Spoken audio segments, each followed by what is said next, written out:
Alors on est en Corse et on débute un nouveau projet qui s'appelle l'Odyssée des aires marines protégées. L'idée, c'est d'arriver à montrer l'intérêt des aires marines protégées, montrer aussi les limites des aires marines protégées, parce qu'on sait qu'aujourd'hui, s'il y a de plus en plus d'aires marines protégées, il manque beaucoup d'aires marines qui soient vraiment protégées, avec ce qu'on appelle de la protection forte, où il y a vraiment des réglementations un peu plus sévères.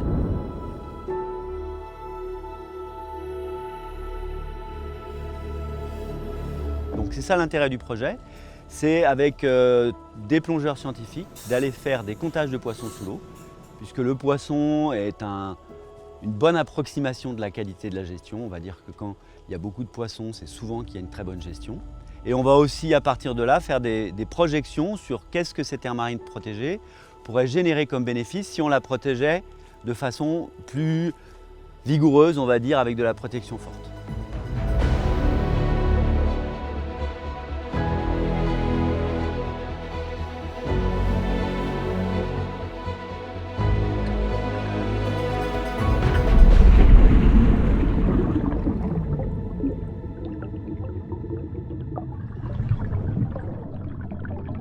Donc la récolte des données se fait en recensement visuel des peuplements de poissons sur le long de transects. Donc c'est comme des couloirs de comptage qui font 25 mètres de long par 5 mètres de large. Qu'on réalise ces corridors d'inventaire au moyen de mètres gradués qu'on va dérouler sur le fond afin d'être sûr d'avoir la bonne surface inventoriée.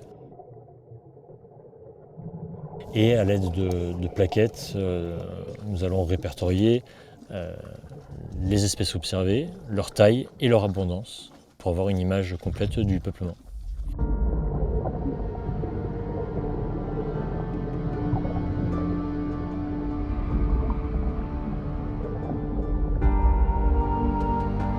Bon, le parc a plusieurs particularités. D'abord, c'est le plus grand parc naturel marin de métropole. Il fait 6830 km². Il a 225 km de côte. Et ce qui le caractérise, c'est que d'un côté du cap, on a un plateau continental qui descend à 500 mètres de fond. Et de l'autre, on a des canyons sous-marins qui peuvent descendre jusqu'à 2000 mètres. Ce qui fait qu'on a des habitats extrêmement différents d'un côté et de l'autre du Cap Corse. Parmi les menaces essentielles, c'est la dégradation des habitats marins. On a ici dans le parc de grands espaces d'herbiers de Posidonie. C'est une plante à fleurs qui est extrêmement importante pour l'écosystème. Parmi ces menaces, c'est l'ancrage, notamment de la Grande Plaisance, et qui vont jeter l'ancre dans cet herbier de Posidonie. Vous imaginez ce que ça peut rendre comme dégradation, une grosse ancre dans l'herbier. On travaille aussi sur l'impact de la pêche de loisirs, la pêche professionnelle, sur la ressource. Ça, c'est extrêmement important. Et parmi les autres menaces évidentes, c'est la pollution marine, les plastiques, etc. Donc on essaie de limiter au maximum ces pollutions.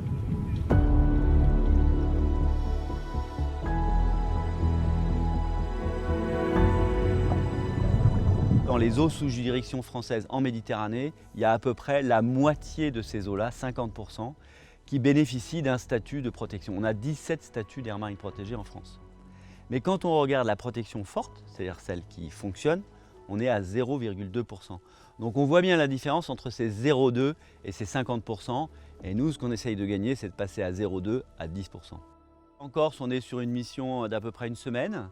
Et on va répéter ça probablement entre 7 et 10 jours, à chaque fois dans une dizaine d'aires marines protégées dans l'ensemble de la Méditerranée. On est encore en phase de sélection.